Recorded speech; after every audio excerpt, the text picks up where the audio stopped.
Сагаад төнгөг өнөка. Оноо бекнор. Папаса. Еще футбол көріп атырын яхе. Балам кішкентай балдар сағат 9-а ұйықтайды. Ұйықтамайсың ба? Прямо эфир көріп отыр, Наполиді көріп отырды. Папасы да футбол кісін 4 қылбаған.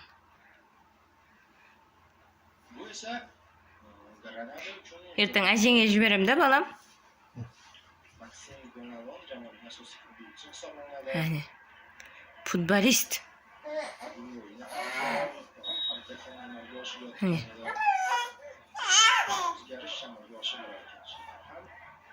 Үйқып жоқ қайқа барсаңдар да.